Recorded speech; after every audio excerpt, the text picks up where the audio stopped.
That's not human, man. You're not regular, man. Gotcha, bitch.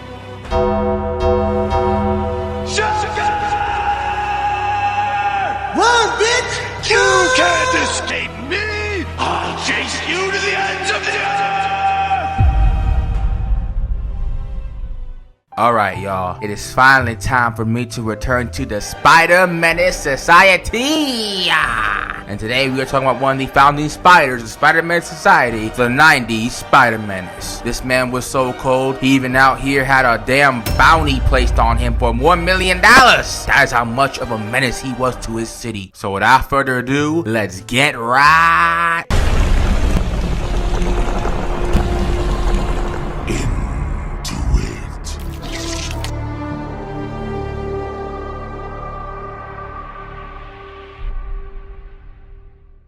So document 1 is very interesting. Now normally I would have started out with Tucker Spider-Menace of him stopping Chameleon and whooping that ass. But before I can do that, I have to talk about him testing out the black suit on random motherfucking civilians. So for context, this man got a bounty placed on him by J. Jonah Jameson, Spider-Man's biggest hater, for $1 million because he got framed for stealing some magical rock from space. That also injured Jameson, his son. So Jameson was like, alright twin, it's time to put $1 million on Spider-Man's head. This causes everybody in the entirety of New York City to be up his ass. So when Spider-Man first got the suit and he's testing it out, the abilities and what it changed, he has a 5-star launch level off the bat. Cops are after him. Random civilians are after him and shit. 2 random bums try to charge him. He picks these motherfuckers up with one hand each and tosses them back into his homies. But eventually he's able to escape, disguise himself as one of the officers, send him into the wrong direction, and then puts on his rugged civilian clothes so he can escape. But I only have one problem with this entire sequence here, and this is for like talking about the show perspective. They got nothing to do with Spider-Man's here. I have one thing to say. Where the fuck are the YNs at, bro? Where are they? It's the 90s. There are mad black motherfuckers in the city. You mean tell me ain't nobody up in the set trying to be on Spider-Man's ass? Like I'm gonna need more than just one brother that's out here trying to cut that prize money. Where the rest of y'all motherfuckers at? Yo, where my YNs at, son? Where they at? Like I know I'm half, but I'm just saying. I expect to see more of y'all. Like where the fuck is my mama? What?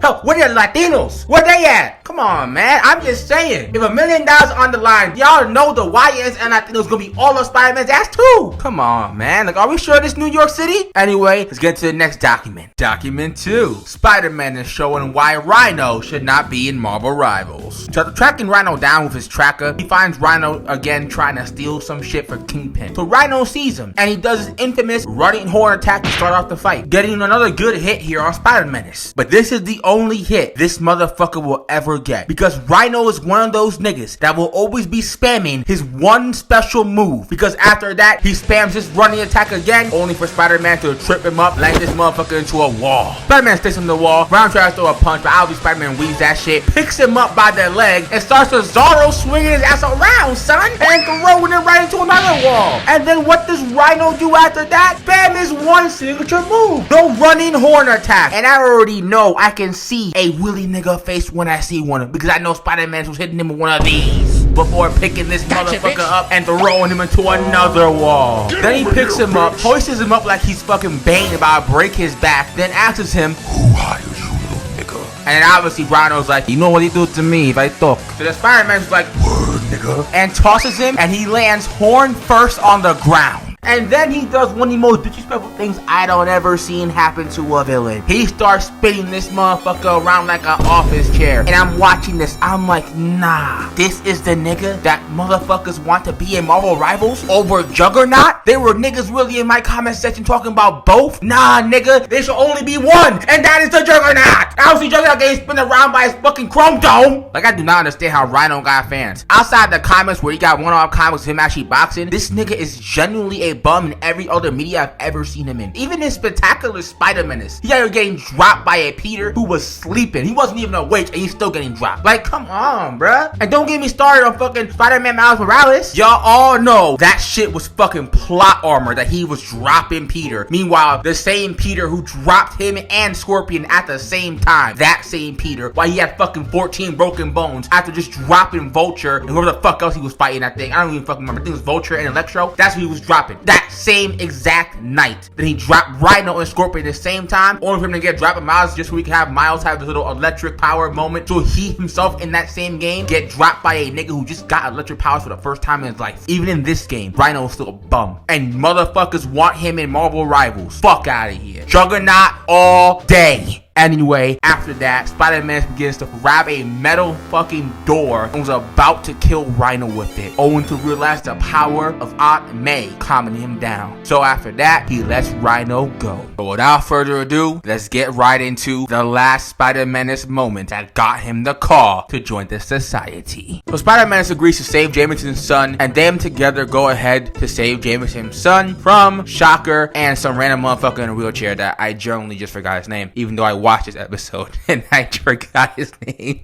It was that irrelevant for me. I didn't even remember what the fuck his name was.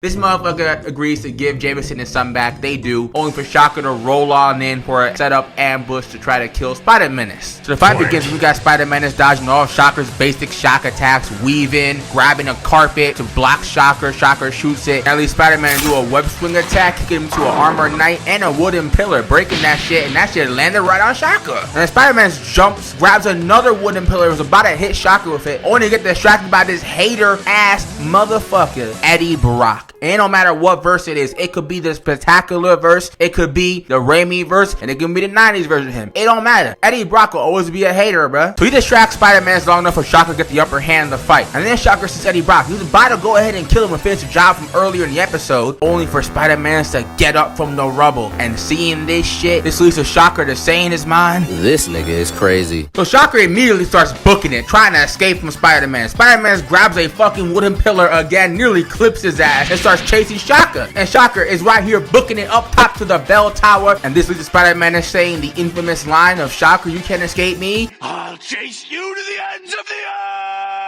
earth! I'm sorry, y'all. Every time I see this scene and then seeing it with context when I had to rewatch the episode just to do this video, this shit is just so funny. Because why is he tweaking out this much for Shocker, bro? He's a D-list Spider-Man villain. Why the fuck is he tweaking out for Shocker? After I'm done laughing, Spider-Man sneaks up on Shocker once again, grabs him in a bear hug and about to like squish him or whatever the fucking case may be, only for Eddie Brock to sneak on Spider-Man again. So Spider-Man then just picks his ass up, webs him up, and says he's gonna save him for later. Then he grabs a piece of the fucking like railing here, hits Shocker's gloves to destroy them hoes, picks this motherfucker up by his wrist, and was about to toss him over the damn bell tower to kill him, only to get the classic talk no jutsu from Uncle Ben from his memories and realizes, oh shit, maybe I should be doing the Spider-Man and shit, kill this dude. But Venom was like, fuck that little nigga, and pushes him off the damn ledge. But Spider-Man's able to save him. No Gwen Stacy. Use the bell tower to get the symbiote off and almost gets killed by Venom himself, but he hangs on to the railing and Venom was about to go for more the attack, but the bell stops him from doing that and Venom slinks away, leaving Peter to escape and once again become Spider-Man. But in doing so, he left Venom to merge with Eddie Brock, creating Venom. After seeing all of that, I had to give him a call to come join the Spider-Man Society. But 90s Spider-Man is not the ultimate Spider-Menace. I ain't talking about the fucking actual ultimate Spider-Man. No, we ain't talking about that. I'm talking about a Spider-Menace that's such a menace that he's even more of a menace than Bully Maguire, who is the president of the Spider-Man Society, and the VP, the Amazing Spider-Menace. I'm talking about Web of Shadows Spider-Menace. If you guys want to see that video come out this year, y'all already know what y'all need to do. Like this vid, subscribe if you are new, and the fuck? Hold up, son. I'm getting a call right now. 1 second, I need to handle this. Hello? Yeah, we got something here. We got a Spider-Man here, seeing if we can meet with you so you can join the Spider-Menace Society. Right now? Yes, right fucking now. So, you gonna let him in or what? I recommend you do. He seems very impatient. Alright, we can do a little submission, see if he's able to join. I'll speak with him. So he can come in right now? He can come right now, yeah. Alright, send him your way. I'm sorry, y'all. I had to cut this short, but we got right now a new person trying to join the Spider-Man Society. So let's see what Spider-Menace is trying to join us. Hello, sir. Welcome. Oh, hell no. Not you.